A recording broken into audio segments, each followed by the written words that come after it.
Hello, my name is Bill Berquist, and I'm one of the co-founders of the Library of Professional Coaching. And we're doing a series of video casts. This is the first of one about specifically what's called Pathways to Sleep. These videos are meant to be informative. We hope we provide you with some new ideas in terms of your own work as a coach or as a consultant or as a therapist. And that you will continue to watch these video casts that we are producing. As I mentioned, this particular video cast concerns sleep. We're building on a major project going on now called Pathways to Sleep. And this has to do with identifying more than 70 different pathways to sleep. And essentially, it's looking at it in 4 categories. The first category is the whole issue of life habits, healthy habits, and how they help you prepare for sleep. The second set of pathways have to do with preparation for sleep. What do we do to get ready for a night of sleep? The third set of pathways have to do with the sleep environment itself. That is, how do we best sleep? The fourth pathway has to do with what are the aids to sleep? What are the various kinds of medications, foods, and everything we take that can help us get a good night's sleep? And that's what this is all about. It's about the quality of sleep, which has 2 major components, as you know: the duration of sleep. How do you get a good long night's sleep? And secondly, how disrupted is the sleep? Are you waking up frequently? Are you able to get a good long night's sleep? Now, having said that, there's actually some controversy on this whole issue of disruption. On the one hand, you're hearing all over the place that what you need is a good, long, uninterrupted night of sleep. However, there's some people who are saying, wait a minute. Many decades ago and many ancestors ago, we were all on the savannah in Africa. And on that savannah, there were a whole lot of animals that wanted to eat us. There were also other tribes, other groups that were not happy with us, who would like to have taken over our land or our members of our family or whatever. So the idea of us getting a long, uninterrupted night's sleep maybe wasn't such a good idea. Now, obviously, we probably might have had someone guard it. We're sleeping around the fire or up in the trees or whatever, and one member of our family or tribe stays awake and watches what's going on. But there are other ways in which probably we needed to, in some sense, be a bit more aware of what was happening, and waking up several times during the night may not have been such a bad idea. So what we're talking about in this session, this video cast, is what I'm calling segments, bridges, and cycles. So let me talk a bit about segments. So many of us, as we grow older, have at least 2 segments of sleep in the night. That is, we go to bed, fall asleep in a half hour to 3/4 an hour, something like that. Sleep for 2 or 3 or maybe even 4 hours, and then we wake up. And often we can't go back to bed, sleep right away. And so we get up, or we lie there angry because we can't sleep, which means it makes it harder for us to go to sleep. And then there's a second segment where we sleep for another 2, 3, or 4 hours and wake up. Or we have a third segment. Now, one of the things that people who are involved in the science of sleep and trying to make it better for us to get a good night's sleep, this has been a real puzzling point, is about the bridge. Once again, particularly as we grow older, no one can quite figure out how we get rid of the bridge. Now, here's what I want to propose to you, and our research is showing this might really work. If you wake up in the middle of the night and can't fall immediately back to sleep, then get up and do something during this bridge period.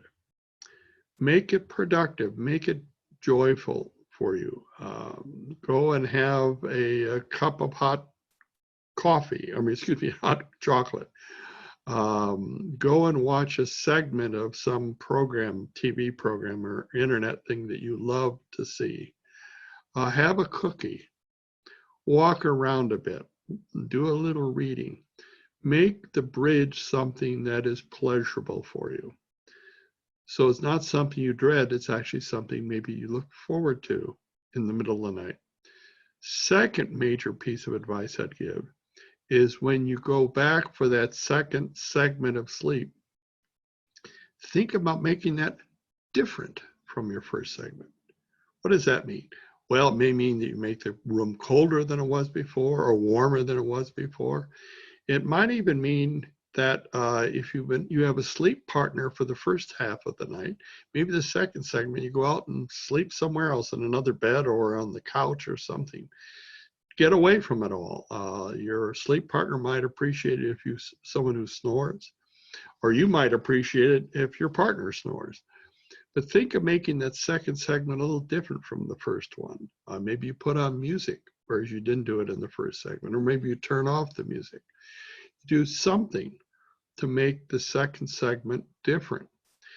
Also think about something that would be pleasurable for you, so that you not only look forward to the bridge, having that cup of hot cocoa or having that donut or that cookie or whatever you're going to have, but also make the second segment different and something you look forward to rather than dread. This is what's important in terms of bridges and segments. So let me talk a little bit about the third part of the title, which is cycles. Now, what we know from the research on sleep, and we've known it for a long time actually, is that we go through various rhythms during the day, not just at night, but during the entire day. These are called circadian rhythms, where we essentially go up and then go down, go up and then go down. Now at night, what it means is we tend to go through, if we're lucky, 4 stages: alpha, beta, gamma, delta, and I'll talk more about this in future segments. As we grow older, we tend to lose the delta sleep, and frankly, most of us will also lose the gamma sleep. Mostly we're going between what's called alpha and beta. Now that cycle continues all day long. So some of us get tired in the middle of the day. Well, guess what? That's part of the circadian cycle, the rhythm of the day. We have an established rhythm. Now, where does this rhythm come from? Well, one of the places it comes from, and we're going to work a lot more with this in future video casts, what triggers a cycle is sunlight. So in the morning when the sun comes up, guess what? We tend to come awake. And at night when the sun goes down, we get ready, our body gets ready for sleep. So the circadian rhythm is really very strongly influenced, even regulated by the sun, which makes the whole issue of travel, going to places where the sun's coming up and going down at a very different time, it makes it very challenging. And once again, we'll be dealing with this in one of the future video casts. Now, it's important to realize that we don't all have the same circadian rhythm. First of all, as we grow older, our rhythm, our movement toward sleep tends to start earlier in the evening for most of us. Whereas when we're young, when we're in our adolescent years, the rhythm is such that we want to stay up late at night and we want to sleep in late. This is not just a case of your teenage son being defiant or just wanting to stay up late to watch some particular TV show or whatever. They literally, for most teenagers, their rhythm means that they want to sleep later at the evening and wake up later in the day. One of the challenges of all this, by the way, is school systems. So we set up the school day to fit with the circadian rhythms of the adults, the teachers, the administrators, parents, taking kids to school and whatever. It's not for the convenience of the teenagers. If we were actually thoughtful about our teenage kids, we would let them stay up later and we'd start school at a later time. What we now have is kids going to school sleepy, and their own capacity to learn is not very good until somewhere mid to late morning. Now, what about the rest of us? Well, as I mentioned, as we grow older, our circadian rhythms tend to shift a bit, and we want to go to sleep earlier in the evenings. That's some of us. Those are what we might call the early birds. The people that really by 8 or 9 in the evening, they're ready to crash. They're ready to go to sleep. Now, there are other people who are kind of night owls. And the night owls are people that essentially are wide awake until 11 o'clock or even midnight. And then if they have a chance, they would really love to sleep in to 8 o'clock or 9 in the morning. Now, this is a problem for the night owls because in many cases they have to go to work in the morning, or they have to get up and take care of the kids or cook breakfast or do work. And it means they don't get a full night's sleep. So they go to bed at 11 o'clock or midnight and have to get up at 6 in the morning to get everything ready. This is really a challenge for those who are the night owls. There's also the real challenge that comes with, what if your sleep partner is a night owl and you're an early bird, or vice versa? How do you work with that? Well, first, what you need to do is recognize that the two of you have different circadian rhythms, and you don't want to try and control the rhythm of your sleep partner. This is going to cause headaches, anger, etc. One thing to think about is, once again, the sleep segments. It may mean that the early bird goes to sleep earlier, and then when they get up, and they go to sleep early by themselves, and when they get up for the bridge, then they come and join their partner who has just gone to sleep. That's one wonderful way to begin to use that second segment of sleep, or the third segment. Now, key thing is, what is your circadian rhythm?